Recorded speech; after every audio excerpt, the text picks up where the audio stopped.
The email landed at 8:47 on a Thursday morning. All staff meeting, 9 a.m., conference room B.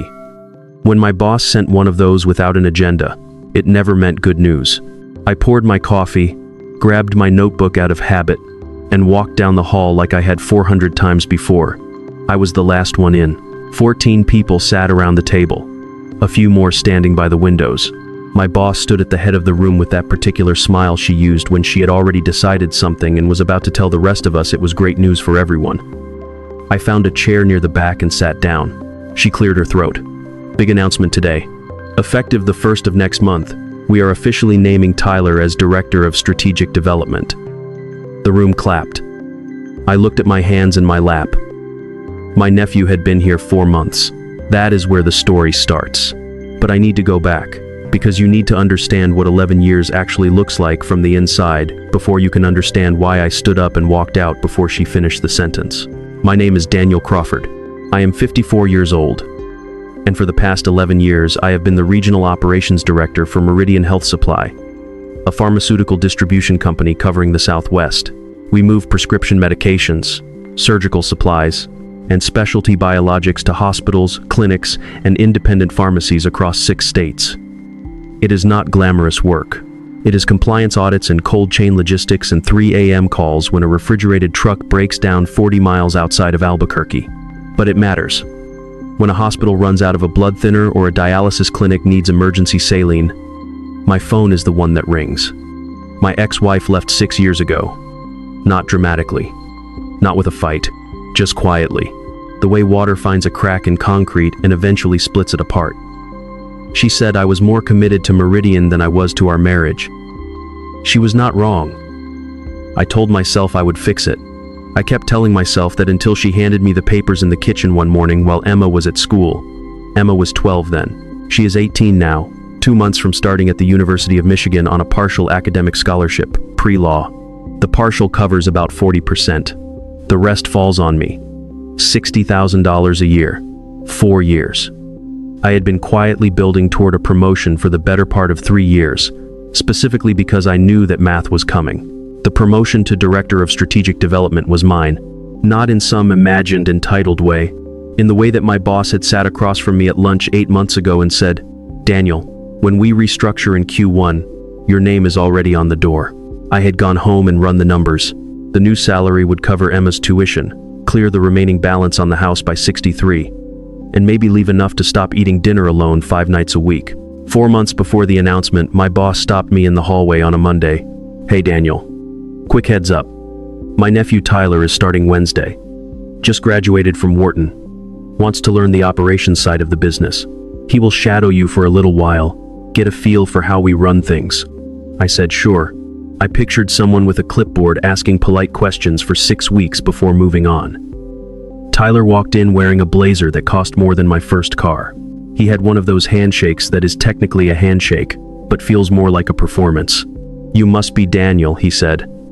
"I have heard you basically run this place." His grin had nothing humble in it. "I trained him anyway. That is what you do. You show the new person how to read a compliance manifest, how to track cold chain temperatures across a distribution run, how to navigate a DEA inspection without your hands shaking." Tyler sat next to me in every meeting, asked enough questions to seem engaged, and took notes on an iPad he never actually referenced again. Once he signed off on a shipment routing that would have sent a controlled substance through an unlicensed third-party hub. A federal violation. I caught it, corrected it quietly, told him why. He nodded and said he would remember. 2 weeks before the announcement, I was still at my desk at 9 in the evening. Emma had texted asking when I would be home. I typed back the usual. "Soon." She sent back a thumbs up. It is a small thing, but there is something about a thumbs up from your kid that stays with you.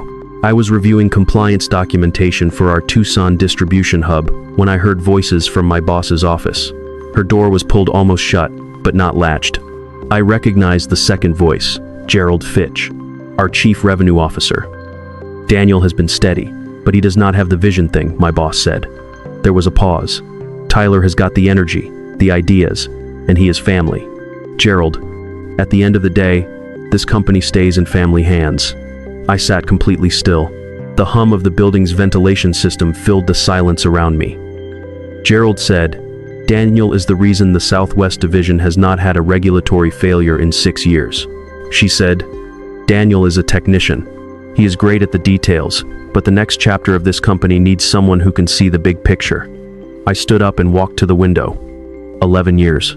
I had built a regulatory track record so clean that our district DEA liaison used us as a case study at compliance conferences. I had renegotiated our cold chain contracts and saved the company $800,000. I had flown to Sacramento at midnight when our Northern California hub lost power and personally supervised the emergency transfer of $4 million in temperature-sensitive biologics. And I was a technician. I turned off my monitor, picked up my jacket, and drove home. Emma was asleep on the couch, laptop open to a Michigan admissions forum. I covered her with the throw blanket from the armchair and sat in the kitchen for 2 hours, running numbers I already knew by heart. Mortgage was $1,700 a month. Insurance was $850 without employer coverage. Emma's tuition was a fixed wall on the horizon. I could not afford to quit. I also could not stay somewhere I had just learned I was never actually considered. At midnight, I opened my laptop and typed 2 things: my resignation letter and an email to Patrick Donovan at Apex Medical Distribution. We had spoken 3 times over the years at industry conferences. The last time, in Denver, he had said, "Call me if you ever want to have a real conversation." I sent a single line: "Patrick, I would like to have that conversation." The next morning, I walked into conference room B and heard my nephew's name announced over mine. I stayed in the meeting exactly long enough to hear the word effective. Then I stood up, walked back to my office, printed my resignation letter, and carried it to my boss's door. She was still smiling when I knocked. "Daniel, just in time," she said. "I was going to pull you aside and I set the letter on her desk, effective 30 days from today." Her smile did not drop. It froze, then rearranged itself into something harder. She picked up the letter like she was reading a document in a foreign language. "This is about the announcement. It is about 11 years, I said. She stood up and moved around the desk. "Let us not make a decision like this in the first hour. You are emotional right now, which is completely understandable. But you have responsibilities. A daughter starting college, a mortgage, benefits. This is not the moment to I understand my finances," I said. She changed direction fast. "What if we created a senior advisory role for you? You would work alongside Tyler, guide him through the operational side. Same salary, possible bump in the spring. You would still have real influence here." I looked at her. "I would report to my nephew? You would be a partner in his success." I held her gaze for a moment, then said, "I will honor the full 30 days. I will make sure every project is documented and transitioned properly." She said, "I have to be honest, Daniel. If you leave like this, I cannot speak to your judgment to anyone who calls me. You are burning a bridge you have spent a decade building." I tilted my head. "Are you threatening my reference?" She held up both hands. "I am trying to protect you from a decision you cannot take back." I said, "I am not angry. I am not burning anything. I am just leaving." I walked out, went back to my desk, and spent the rest of the morning catching up on work. Because that is what you do. You do your job. By 11 o'clock, Patrick Donovan had replied, "I was hoping to hear from you. When can you come in?" We met 2 days later at Apex's main office in downtown Phoenix. Patrick was ex-Navy, the kind of man who shook your hand like he meant it and had zero patience for anything decorative. He had a conference room with a whiteboard covered in regional distribution maps and a coffee setup that suggested someone had once been very serious about the difference between good and mediocre coffee. He did not waste time. "We have been watching Meridian Southwest numbers for 3 years," he said. "We have been watching you specifically." Then he pushed a folder across the table. "Vice President of Regional Operations. Base salary, $210,000. Performance bonus structure, equity stake after 18 months." I looked at the number. It was $68,000 more than I had been making. More than my boss made. "I need someone who can run our Southwest and Mountain West expansion simultaneously," he said. 6 new distribution hubs in 24 months. "I need someone the regulators already trust and the contractors already know. That is not something I can train in 4 months." I almost smiled at that. "Any hesitation on your end?" he asked. "Already resigned," I said. 30 days notice already submitted." He leaned back. Then we have a hospital network in Scottsdale and 2 clinical pharmacy groups in Colorado waiting on a decision. I want you in the chair by day 31. I thought about Emma. I thought about the numbers I had been running for 3 years. This made them work without a question mark. I am in. We shook hands. On my way to the elevator, I passed their compliance wall. Every DEA inspection rating listed by district, by year. 6 consecutive clean years for every region they operated in. I felt something I had not felt at Meridian in a long time. Like I was in the right building. The next 30 days at Meridian were strange in the particular way that endings are when you are the only one who knows the clock is running. I showed up, did the work, answered every one of my nephew's questions with the same patience I would have given anyone who genuinely wanted to learn. And he had questions. Every day, the Colorado Pharmacy Group is asking about our temperature variance thresholds. Check the cold chain SLA on page 8 of their contract. The Albuquerque hub sent an incomplete DEA log for the October cycle. That is a reportable gap. Call compliance today, not tomorrow. I do not understand the controlled substance tracking protocol. That is not something you do not understand. That is something you learn before you sign anything. He came to my desk 4 and 5 times a day. At first, I thought he was testing me, seeing if I would give him the runaround. After the 3rd day, I realized he was genuinely in over his head and trying to hide it from everyone except me. On a Thursday, near the end of my 2nd week, one of the senior logistics managers named Pete pulled me aside in the break room. "You are making the right call," he said, voice low. "This place has been running on your reputation for longer than people realize." By that Friday, I had 4 voicemails from clients. The regional director from the hospital network in Scottsdale. "Daniel, I just got an email from Tyler about our quarterly review. He is trying to reschedule our compliance audit. You know we cannot do that without 30 days written notice to the state board. What is going on over there? The pharmacy group out of Albuquerque. I need someone who knows what they are doing. No offense to whoever is running things now, but we are not going to run controlled substance protocols with someone we do not know." The clinic director from Flagstaff, Tyler, called, and I honestly could not follow half of what he was talking about. He mentioned something about modifying our biologics delivery schedule. I need you to tell me that is not actually happening. I called them back one at a time, kept my voice calm. I am finishing out my time here. After that, you will need to work directly with Tyler and the Meridian team. They will take care of you. Every single one of them went quiet. Then the same 3 words, in different order. "So, you are leaving." By my 3rd week, my boss pulled me into her office with my nephew sitting in the corner like a prop. She stood by the window with her arms crossed. "I have been getting calls," she said. "Clients saying they are confused that you are telling them you are leaving. I did not tell them anything they did not already figure out. You are creating instability." She turned away from the window. "Some of these clients have been with us for years. Their trust is tied to your name. You are leveraging that." "Their trust is tied to my work," I said. "There is a difference." Tyler cleared his throat. She snapped at him without looking. "Stay out of it." I looked at her. "There is no non-compete in my contract. I have reviewed it. I have also reviewed the NDA. Nothing I have discussed with clients involves proprietary information. If they have concerns about operational continuity, that is a function of the transition, not of anything I have said or done." She leaned both hands on her desk. "You think you are irreplaceable?" "No," I said. "I think I am trusted. That is a different thing. You can replace a position. You cannot replace 11 years of consistent results." We sat in silence long enough to be uncomfortable. Before I left, I looked at my nephew. The Colorado compliance report is due to the state board on the 14th, not the 15th. There is a 1-day discrepancy between the federal and state deadlines that catches people every single time. Do not miss it. He nodded without looking up. My last day, my boss did not come out of her office. No goodbye, no handshake. Just a form email from HR at 4:45, thanking me for my contributions to the Meridian team. My nephew stopped by my desk at 5. "I know this is probably weird," he said. He looked genuine, which made it harder. "You did not have to be this professional about it. Most people in your position would have made it a lot harder. You have the title now," I said, "but a title does not give you credibility. That you build one decision at a time, by knowing more than the people in the room, and by being right when it matters. You have got time to do that work, but you have to actually do it. He nodded. I will try. Trying will not be enough when something goes wrong, I said. And something will go wrong. That is the job. How you handle it is who you are.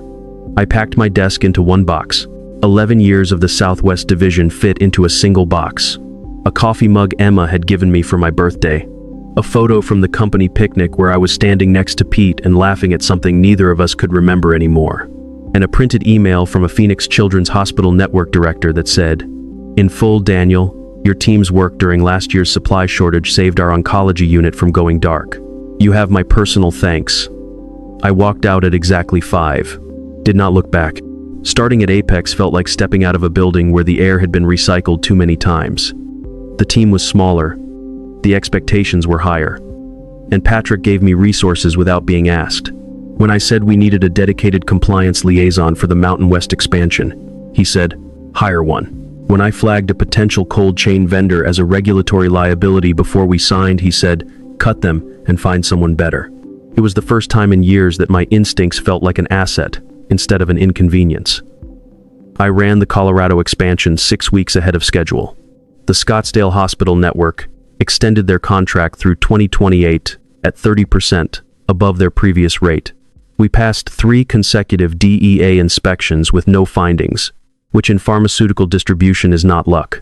It is systems, discipline, and knowing exactly which details look small until they are not. 8 months after I left Meridian, I was at my desk reviewing bids for our 4th new hub when my phone rang. It was Pete. "Daniel, I need to ask, are you hiring?" I called Patrick into the office. We had a conversation. Pete was hired 2 weeks later as our Mountain West compliance manager. 3 days after that, I saw the headline. I did not look for it. It appeared in my industry newsfeed the way bad news usually does. Meridian Health Supply faces federal investigation following distribution failure. There was a photo of my nephew at a press conference. Suit slightly rumpled, eyes slightly too wide, a microphone aimed at his face like a question he could not answer. I read the article twice. A shipment of Schedule II controlled substances had been routed through a third-party hub without proper DEA clearance. Not a small mistake, the kind of violation that triggers a federal audit, a facility suspension, and personal liability review for anyone who signed off on the documentation. My nephew had signed the routing approval without running the DEA licensure check. The exact same mistake he had almost made 4 months into his time at Meridian. The one I had caught. Corrected. Explained in detail. Federal fines, $1.8 million. 3 distribution hubs suspended pending audit. 4 major clients issuing termination notices. My boss had been placed on administrative leave while the board conducted its review. I set my phone down on my desk and looked out the window for a while. The city stretched below in the afternoon light, heat rising off the rooftops in slow waves. Patrick appeared in my doorway with a coffee. He set it on my desk without saying anything. Then he said, "I heard you caught that exact error once before." "I did. You fixed it quietly. That was my job." He looked at the headline still visible on my screen. "You were the whole foundation, Daniel. They just never built a backup." He left. I drank my coffee. I did not feel like celebrating. A worker getting hurt at one of my old sites would have wrecked me. No one was physically injured in the Meridian situation, but a 6-hospital network lost access to specialty medications for 11 days while the investigation froze their distribution. Patients on maintenance medications had to scramble for alternative suppliers. That mattered. That was real. By the end of the week, my phone had 7 messages. The Albuquerque Pharmacy Group. "We have pulled our contract from Meridian. Can Apex take over effective immediately?" The Flagstaff Clinic director. "I need to know if you have capacity. We need a reliable partner before month end." 2 contractors I had worked with for 8 years. "Heard you are at Apex now. We would like to have a conversation." And Pete, forwarding me an inquiry from a hospital network in Colorado. Their distribution director had worked with me for 6 years and was asking if Apex handled that region yet. I forwarded everything to Patrick. He looked at the list and laughed once. Quiet and certain. "You did not take their clients," he said. "You just reminded everyone which side was still standing." By the end of that month, we had added 4 new accounts and $42 million in annual contract value. I did not gloat. did not send emails to anyone at Meridian. I just worked. One evening, I was in the middle of reviewing a renewal proposal when Emma called. "Dad, did you see the news about your old company?" I saw it. That is insane. That could have been you stuck in the middle of that. It was me for 11 years. That is why I left. She was quiet for a moment. I heard her breathing the way she does when she is thinking through something the way her mother used to. Then she said, "I am really glad you did not stay." "Me too. Hey, I need to tell you something." Her voice shifted. My scholarship application for the Michigan Merit Supplement came back. Then she said a number that made me have to set my pen down. It was more than we had hoped. It covered the gap between her academic scholarship and the full cost. There was still a gap, but it was manageable. It was a number I could cover on my current salary without touching what I had been saving. "Emma," I said, "that is incredible." "I know." She laughed a little. "I have been sitting on it for 3 days because I wanted to tell you in person, but I could not wait anymore." "We are going out to dinner," I said. "Dad, I am 2 hours away." "Then I am driving 2 hours." She laughed. "That is dramatic." We had dinner that Friday at a place she picked near campus. Sat in a booth by the window and ordered too much food and talked about her classes and my projects and where things were heading. At some point, she looked across the table and said, "You seem different." "Different how?" "Like you are not carrying something anymore." I thought about that. I said, "I think I was holding on to a place that had already let go of me. I just did not want to admit it." She nodded. "Mom would have told you to leave sooner. She would have done the math in 10 minutes and handed you the resignation letter herself." "I know," I said. She always knew when something was already over. We finished dinner and walked out into a cool Michigan evening, leaves just starting to turn on the trees along the campus edge. She hugged me in the parking lot for longer than usual, the way she had done as a kid when she did not want me to drive back. "I am proud of you," she said. "I need you to know that." I drove home through the dark with the windows down. I thought about 11 years. About all the nights I had stayed late for a company that had already written my name out of their plan. About every missed dinner and deferred vacation and weekend phone call I had taken in a parking lot because someone needed the answer and only I had it. I had not been building something at Meridian. I had been maintaining someone else's foundation without credit or ceiling. I had spent a decade being the most important person in the room while being treated as someone who could wait. 6 months after the federal investigation broke, I was in our Scottsdale hub reviewing expansion layouts when my assistant told me I had a visitor. I walked into the lobby and found my nephew standing there in work clothes. Not the blazer, actual work clothes. Steel-toed boots worn at the heel, a notebook under his arm. I did not say anything, just looked at him. He said, "I am working for a small regional distributor in Tempe. Entry-level compliance coordinator. $42,000 a year. I have been there 4 months." He said it like a confession. "I have also been taking courses. DEA compliance, controlled substance tracking, cold chain certification." He held up his notebook. "I am doing it from the ground up this time." I looked at the notebook. Real notes. Handwritten. "What happened at Meridian was my fault," he said. "I know the investigation made it official, but I knew it before that. I signed off on something I did not understand because I did not want to look like I did not understand it. Someone could have been hurt. Patients were affected. I think about that every day." I nodded. He said, "My aunt will not return my calls. She blames me for the whole thing. I understand why. It does not change what I did." I said, "You made a decision before you had the knowledge to make it. That is on the people who put you in that seat before you were ready. But it is also on you for not saying, 'I do not know yet.'" "I know." He looked at the floor. "For what it is worth, you were right about everything you told me. All of it. I just did not believe it until it cost someone else." We stood in the lobby for a moment, the hum of the building around us. "Keep going," I said finally. "Learn everything. Every form, every regulation, every protocol. Do not move up until the people below you trust you with their safety. That is the job."